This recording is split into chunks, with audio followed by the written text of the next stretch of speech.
Welcome. If you're a woman who has a sense that there's more out there for you, you're in the right place. I'm Whitney Baker, host of the Electric Ideas podcast. Somewhere along the line of work and kids, life carried on, but I lost track of my truth. I'm on a reflective journey, and that's what this podcast is all about. Each week, I interview a woman who is lighting her own path and offering others hope. Before our conversation ends, we'll share a reflective question for you to explore. Sometimes all we need is a jolt, a fresh idea, an aha moment that connects us to a sense of possibility. This, my friends, is what I call an electric idea. Welcome back to Electric Ideas. I'm your host, Whitney Baker. Before we dive into this episode, I want to acknowledge that we are in that late January stretch where some of us, especially if you're like me, who live somewhere where the temperatures are very cold. We've had almost a full week of below zero temps in Chicago where I live, which is one of many reasons moms can face a bit of a late January energy dip. First of all, I'm here to tell you that you're not alone and it's totally fine to do like nature, to rest more, to reduce your social calendar if that's what you feel like. My kids have been calling me grandma because some nights I get into my pajamas at like 8 o'clock. So trust whatever floats your boat. But if you're looking for something that's a little bit regrounding, move the energy a little bit, get re-inspired, this is your reminder that 5 days to less stress, more satisfaction is a program I lovingly curated with the intention of it being accessible. It's accessible because of the low price. It's just $37. That's just about what I paid for our yoga class this week. And it's accessible because it's simple and can weave seamlessly into your full days as a mom. It's filled with carefully curated guided meditations, some of my favorite reflection prompts, and tiny opportunities for inspired action that will just help you self-connect, get re-energized, and start getting that energy flowing again in your life. It's yours for immediate download, and I hope you take advantage because women aren't taught how to slow down, to pause, to turn within. In fact, we're often celebrated for self-sacrifice, for taking ourselves off the list, for giving to the point of depletion. But I've witnessed my mom clients who have learned how to carve out intentional space to connect with their own needs and desires, and then practice how to bring those things into life, into the forefront in small, bite-sized ways that don't require them to completely overhaul their life. And when they do this, they just start to have this glow. It's not only good for them, but good for their relationships and good for us all. So if you want to dip a toe into practicing this as well, you can download 5 days to less stress, more satisfaction via the link in the show notes, or feel free to message me on Instagram at @WhitneyWoman if you have any questions about this loving, tender, self-guided program. Okay, on to the show. I am so excited about my guest who's joining me today, Dr. Leah Ruppanner. Connecting with Leah was one of those spark moments for me where I get excited because I'm finding like-minded women and experts across the globe who are trying to unravel and get to the bottom of what is going on and how we can really support and nourish modern moms.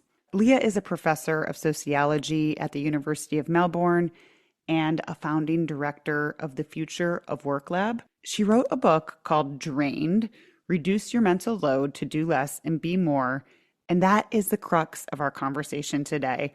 I'll be sure to let you know when the book comes out, but I was lucky enough to have an early access copy to preview, and I'm so glad because it speaks my language. And as a PhD who has spent decades researching and publishing more than 70 peer-reviewed articles on gender and work and family, Leah is steeped in the latest research and knowledge about these topics.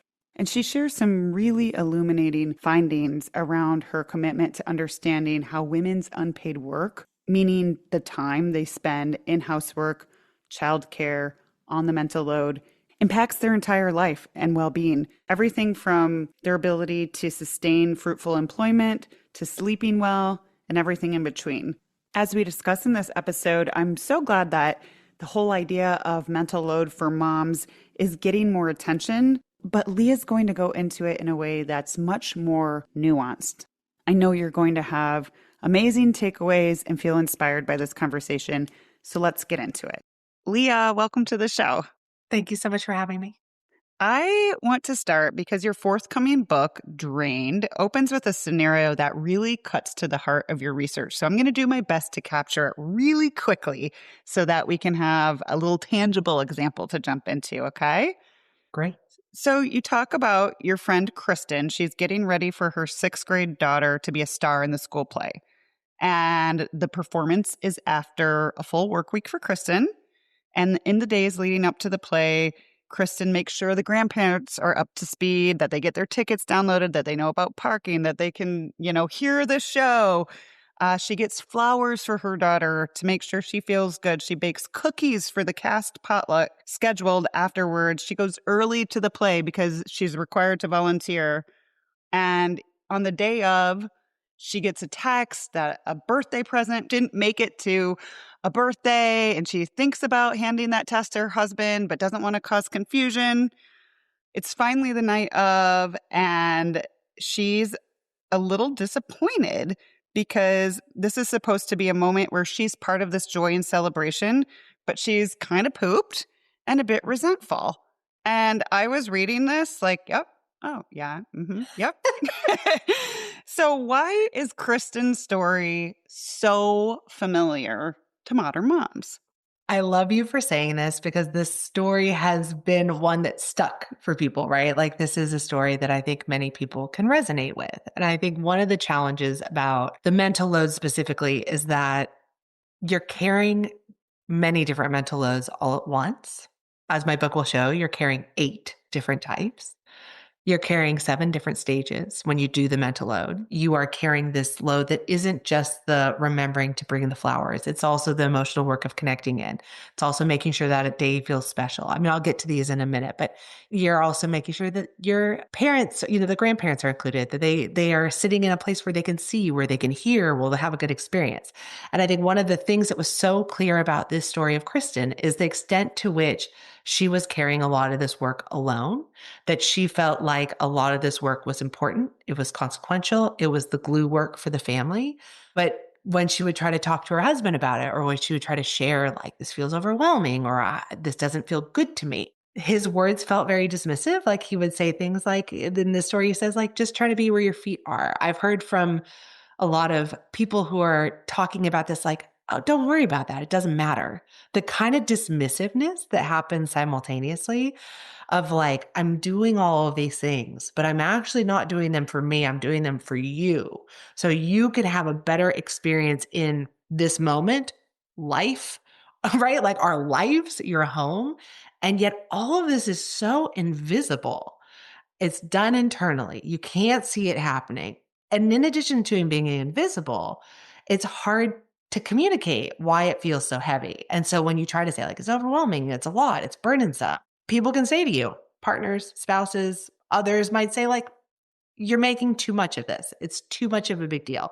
And I think this is why, I don't know, I mean, I'm kind of guessing. Like, I think this is, I'm curious if what I'm saying is resonating, but I think this is why this story is particularly captivating, because I think many women have been in that moment where they're rushing around to try to do all this stuff, carrying all these mental load pieces alone. And it doesn't feel like anyone else is doing it. And it doesn't feel like somehow, how can I be the only one who feels exhausted in this moment? It can ruin life's special moments. Yeah. I feel like what came up for me in dismissive language is oftentimes you hear well meaning partners just say things like, well, chill, just chill. And I think lots of women want to chill. All we want is to be present and be a part of these moments. I just love how you go so much deeper on mental load because I know it's become more recent in familiar years, which I think is wonderful. But the popular understanding of the concept sometimes reduces it down to kind of managing and sharing household chores and logistics. And you've been working on this for, decades of academic work. So tell us why you think it's important for moms to understand how deep this mental load goes and why you decided this book needed to be written. It's a very interesting question. So I've studied these kind of things for over 20 years. I've published 70 academic research articles. I published another book, right? Like I've been in this space for a long period of time of looking at what's happening in terms of gender, work, and family for decades. And what's interesting is if you look at just the time, if you look at just at who's doing what, you see a lot of progress. So we have a paper using the American Time Use Survey. This is a big data set collected over years. And we look at colleagues Sabina Cornridge and Brendan Churchill. We look at like what's happening with time, men and women, couples time, not couples, sorry, I should say married people with children, their time spent in housework, childcare, and in paid employment. And we look across generations. So we're comparing baby boomers to Gen X to millennials at this exact same time period. And when we do that, what we can see that is so clear is that dads have picked up more time. They've picked up more time in the housework. They've picked up more time in the childcare. They're still holding high rates of paid time and paid employment, but they're doing more at home. The problem is twofold. One is that mothers haven't dropped the time. So the standards are higher, right? They're doing time on time. So they've maintained the same amount of time in childcare and housework as previous generations, which might be why everyone feels so overwhelmed, right? Because our standards, our expectations of what mothers are supposed to do is high while simultaneously asking them to be employed or in paid employment, working. But in addition to that, I think what's happening is, okay, so if men are doing more and we're moving towards equality, why does everyone feel so burnt out? And I think the missing piece on that was that we didn't have the mental load right. Like we're not capturing that correctly or as expansively as it is. Because this is the thing, I think, that even if you drop some of the time, or even if your partner is there doing some of the work, you're still carrying that mental load. You're bringing it with you everywhere. So it is invisible, right? You do it inside. No one knows whether you're doing it. You could be right now as I'm talking, or as if you're a listener listening, as I'm telling you this, you might be running through a mental load list in your head. So you bring it with you everywhere you go. And it never ends. So it's invisible, it's boundaryless. You take it with you everywhere you go, and it's enduring. It's what they described as treadmill tasks. Like I just finish one and then the next one's on. I finish one and the next one's on. And I think until we can actually see the mental load for what it is, until we can get the language, I don't think we have the right language. That's how I felt. That was why I wrote this book, is like, you can't describe what you can't see, and you Mm-hmm. can't describe what you don't yet have the language for. And my goal, my dream, my hope, my ambition is that as this book gives you that, as it gives you the language that wasn't there before, my hope is that the invisible becomes visible and you can have honest conversations about who should do what we shouldn't carry, what we need to drop, what we need to outsource. And that, I think, will be transformative. That, through the research, has been transformative. And so I guess this is my plea to your listeners.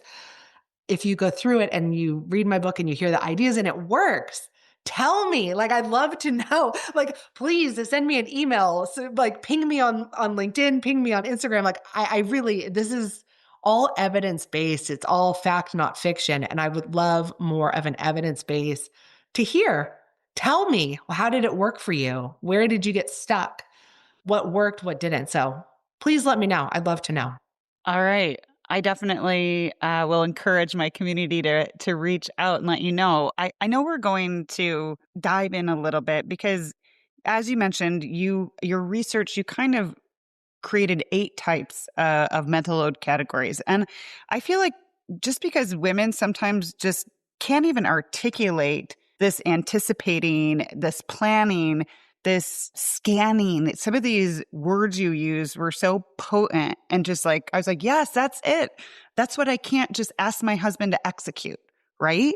And I think that talking through the categories, even if it's just at an eagle eye, will help women really understand the breadth of mental load. So let's kick it off and just tick through those briefly, and maybe you can give a couple examples. Does that sound good?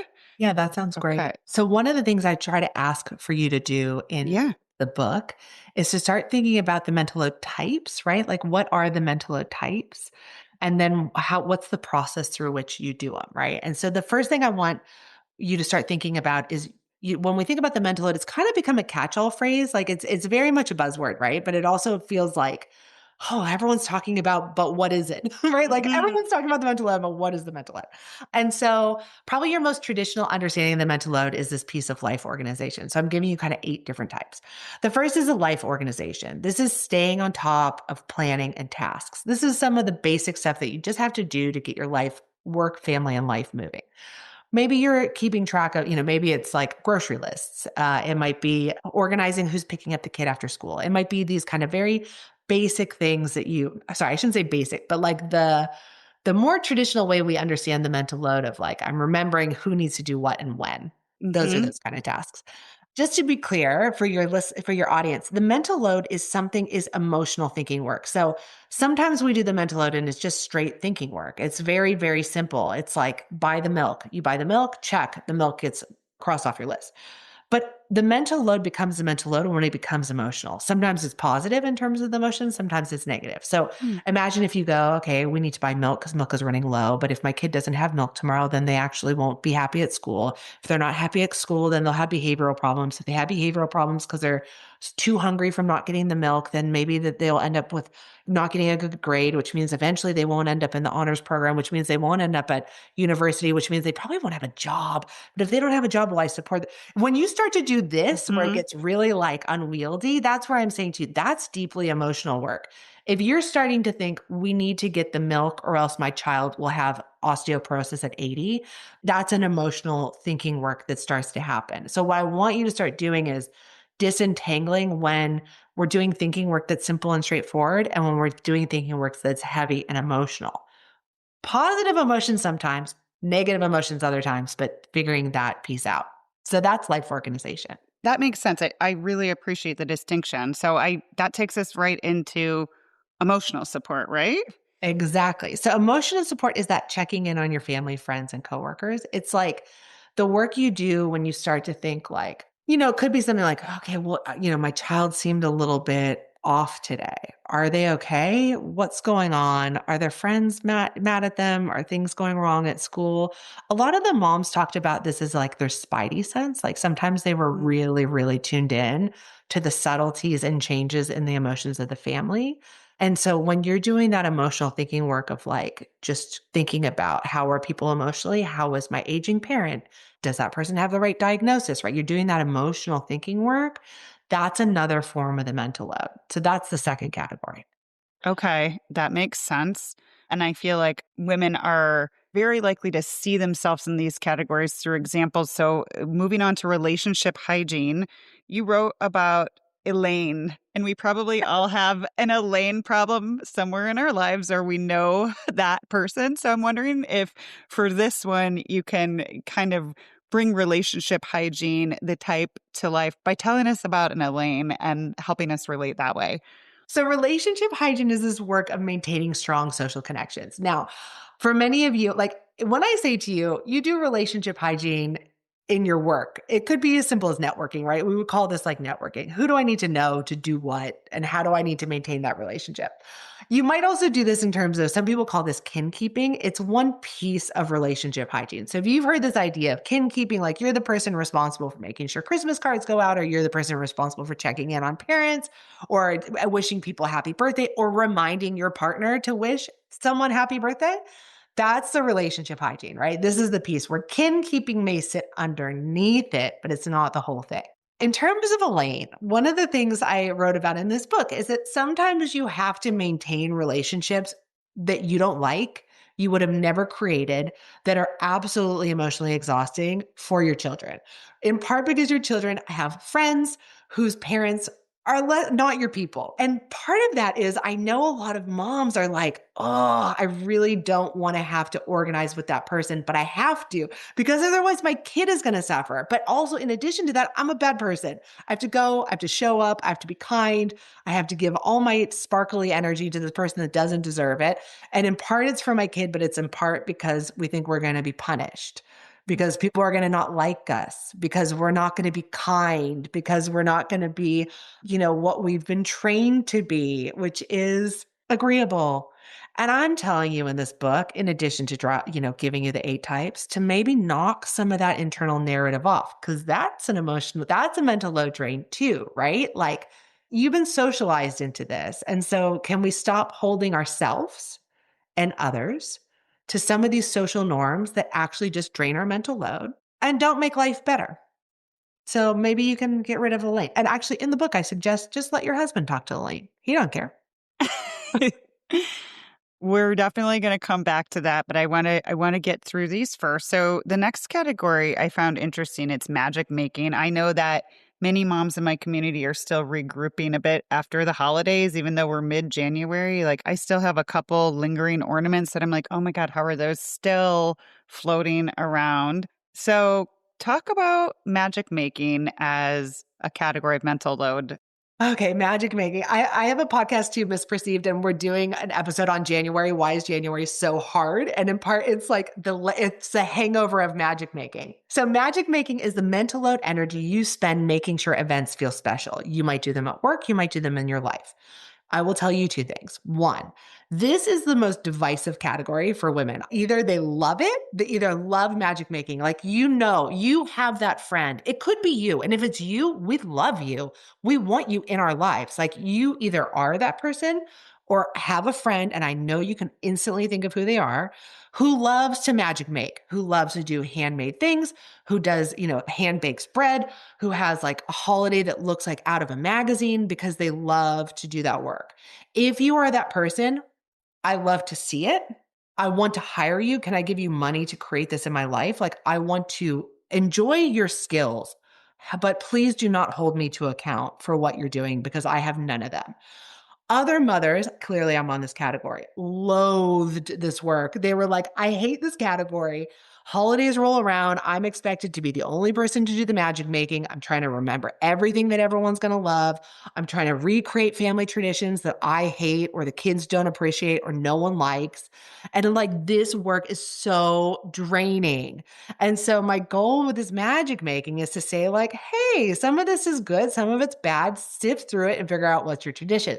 The interesting thing is dads didn't hold the magic making at the same standard level, especially during the holidays. So you are alone on this. By and large, you are alone. But they would talk about magic making to like weekend events or making sure like children felt special. So it's not that they don't do it.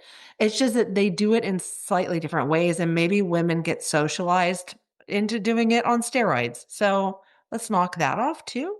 Yeah, this is a little bit more nuanced, but first, I appreciated your honesty that you said this was your least favorite category. And you're owning that because part of what we are going to get into is helping women have more choice, kind of seeing, okay, obviously these are all the mental load things that you're being asked to carry Yeah, on top of whatever's happening outside of motherhood, family, household. And at some point, I think we have to be a little choosy, absolutely. especially if it's like we don't feel any payoff and joy and meaning and it drains us and no one appreciates it. I've gotten very, very reflective about what we do around the holidays because if it's like not fun, no one likes it, and I don't enjoy doing it, it's like, why are we even doing this? Mhm. So I totally just wanted to back Mhm. you up there. Thank you. Thank you. I always say I've said before, like, let me be your other end of the spectrum. Like, I do Yeah. nothing. I just eat lasagna in the pool, like, literally. Like, that's what I do. That's what I do. So if you're like, I couldn't possibly be that extreme, like, let me be the other end of the spectrum. So you can go, oh my, there's a woman who does this. Yeah. It's like not myth, it's reality. Here I am. Yeah, I love it because I probably naturally do like the magic making side. I probably would tilt more the other way, but I have to be very careful of making sure it's because it's something that really resonates with me and I Mhm. feel generous and fun like doing it versus something that I know is expected, right? Absolutely. No one wants that hostile passive aggressive energy at the dinner No, table on things, no. right? So, okay, glad we cleared that up. Let's move into dream building. You talk about this as the emotional weight for moms of helping kids reach their potential. This one really struck a chord with me. So, I would say oftentimes I feel like I'm the one holding the responsibility and a lot of mental energy on like what should the girls be exposed to this season and what Mhm. should we be signing them up for? And it's not that my husband doesn't care about that, But when I was reading about this, it just made me realize on a day to day basis that mental piece of like how often I'm thinking about it and worrying about it or anticipating it or taking actual action for it compared to asking my husband to help me research something. Yeah. That's interesting. The dual piece of like both doing it and then holding it. And then why aren't you sharing it? I'd be curious to see how you see, this is the question. It's like, I'm like, tell me more how you reflected on that. Melissa Milkey has this great idea. She's another academic at University of Toronto. And she talks about we are now responsible for safeguarding our children's futures. You are no longer just responsible for making sure your child doesn't walk in the street and eat all the things, right? Like choke on food, but you're also now responsible for making sure they're competitive in a global economy, that they can respond to globalization, that you are preparing them for futures where they can make enough money. If all the things, right? Like, how do we prepare them for inflation? How do we prepare them for a future where COVID pandemic might come back in?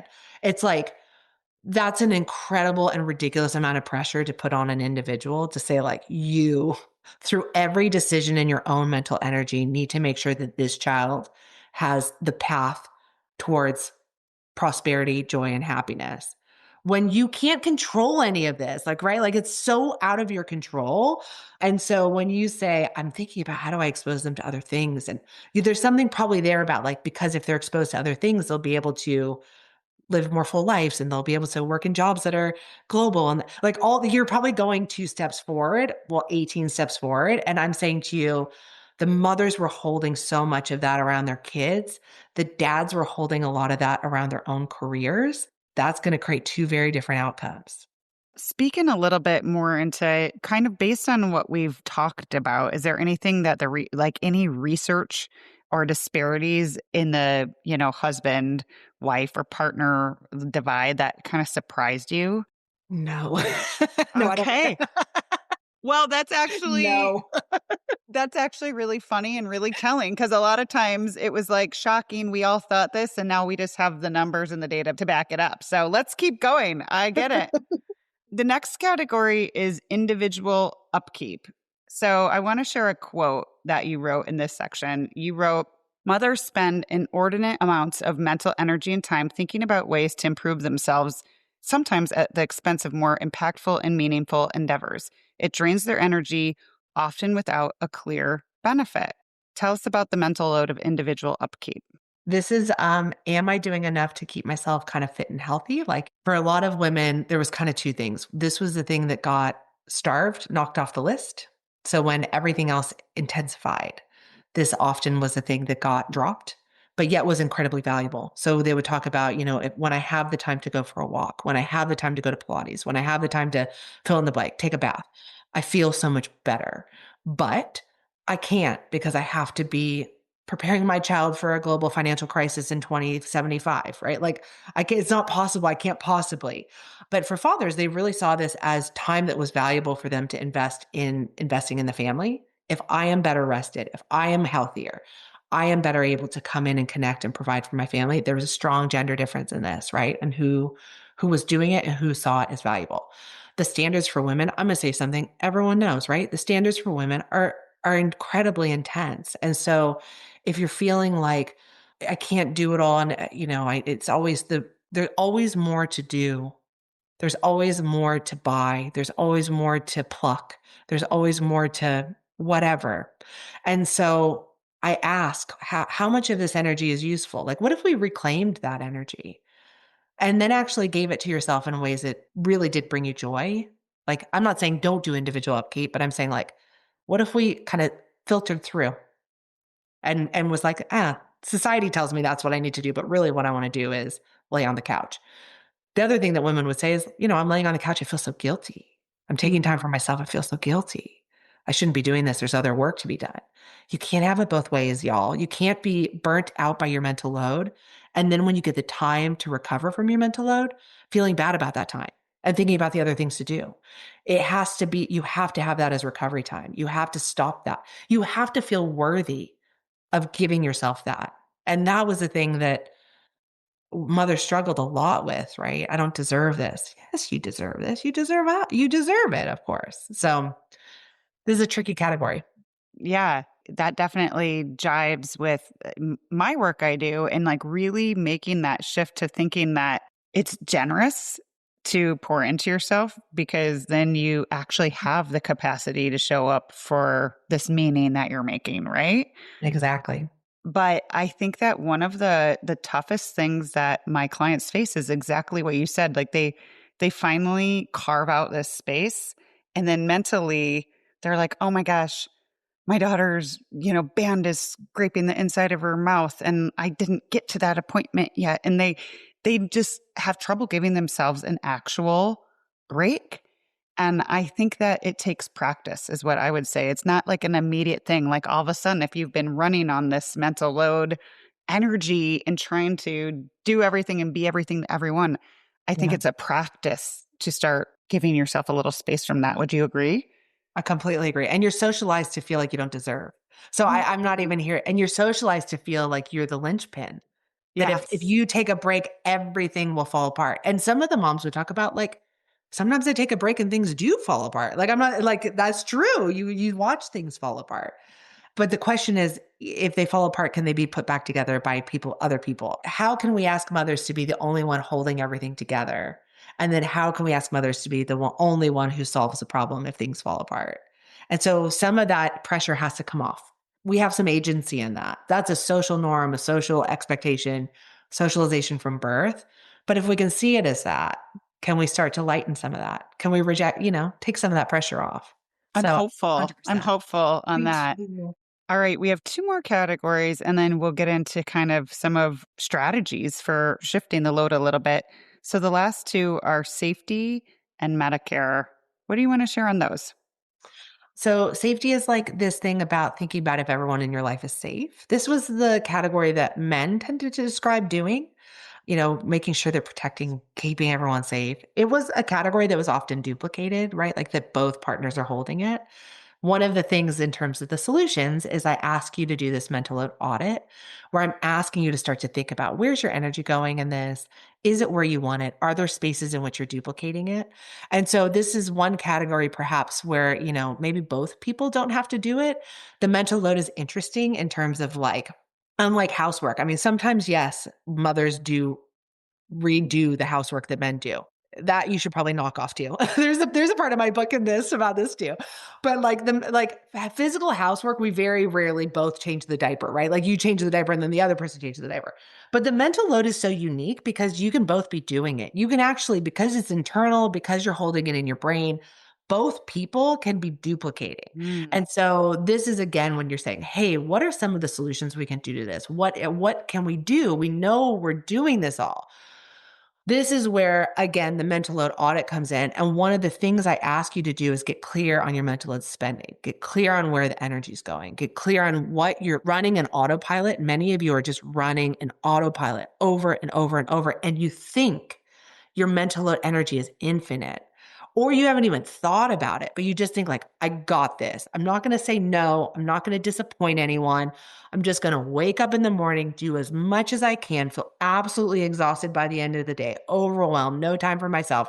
But it's okay because I got it. I'm the only one holding it together and I got this. I got this. And then the next day cycles back again, right? But what I want you to start thinking about is wait, let's be a detective. You become the researcher. Start thinking about where all this energy is going. And think about, do you want it to? Does it make sense? Are there social norms that are making it heavier? Are you actually doing it and your husband, partner, grandmother, someone else is doing it too? Like you wouldn't re-wash the toilet, scrub the toilet. Why are you redoing the mental load? Can we be clear on who's doing what and identify the duplication? And safety was one of those categories that men talked a lot about and women did too. But like, how can we be clear on that? So that's that one. Medicare is this thing about like, what are the worlds we're trying to make?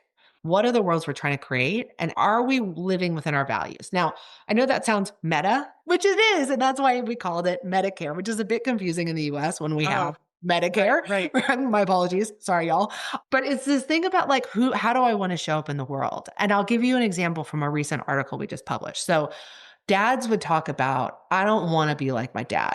I'm trying to be a different dad, an emotionally connected dad, a present dad, and I'm trying to not be either completely rejected their own father or were like, my dad did a good job, but he didn't do a good enough job, and I want to do a better job.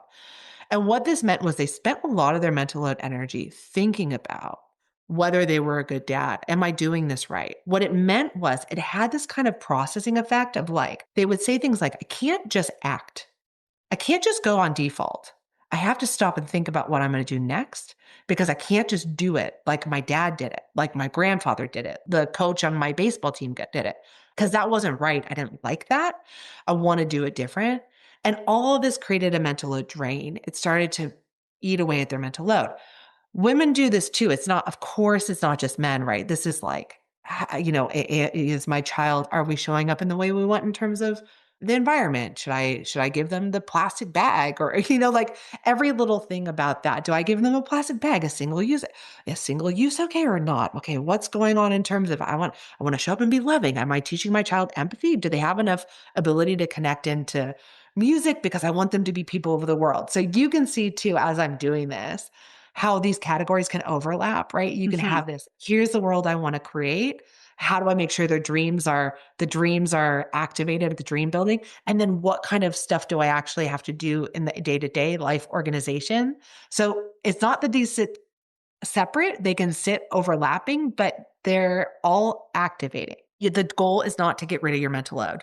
That's not it. It's not, I'm not saying to you, don't do any of this. Some of you can't drop it. For some of you, it's very important. And often it can bring joy and better outcomes. So the goal is not to say like, just get rid of this. What I'm saying to you is get clear on the spending, get clear on where you're going, get clear on what can be dropped, get clear on your goals, your values, your core people, and then start to spend strategically. That's what the mental audit is going to do for you. I know we're coming up on time, but if somebody was just going to start their own mental load audit on their own, and maybe it's not going to be as in depth, but they just wanted to start paying attention because I really think awareness is the beginning. Where's a place we could begin if we're really looking to decrease our mental drain and make sure that our mental load capacity is prioritizing what's really going to move the needle for ourselves and our families? Okay, you're going to love this. Get ready. Get ready. I hope you love this. So I have this website. It's called Lighten Lab, lightenlab.com. I'm here to lighten the load, Lighten Lab. And what I've done is I've created a free assessment where you can come in and you take the assessment. And at the end of that, I'll tell you how your mental load, where you're at, basically is evidence-based. It's in part based on the book, based on additional research. I've tested this with thousands and thousands of people around the world. But my goal for you is to start thinking about your mental load, much like you think about your steps in the day, much like you think about your blood pressure, much like you think about other metrics that you might be tracking, because your mental load is going to go up and down across the day. It's going to go up and down across the week. It's going to shift seasonally. It's going to shift annually. It's going to shift across your life, right? This is all going to change. And what I want you to start thinking about is, where am I at right now? What's my mental load at? What's my energy level at? What's draining it? Is this what I want it to be? Like, think about much in the way you go like, oh, I didn't have a good sleep last night. Okay, I better prioritize rest, right? And so this is a fully interactive for free assessment. I'll give you some additional resources on there, right? There's some videos. And of course, there's a link out to the book if you want to do a little bit more. But the goal is to help you get a measure now, understand the spend, and start to build this into your hygiene, your reflexivity, your life. So I should say the life. Stop being academic. Build this into your life so you can have more space for joy and love and all the things you deserve. All right. Well, we'll make sure to link to the Lighten Lab in the show notes. So thank you. That's exciting. And I love that it's research based.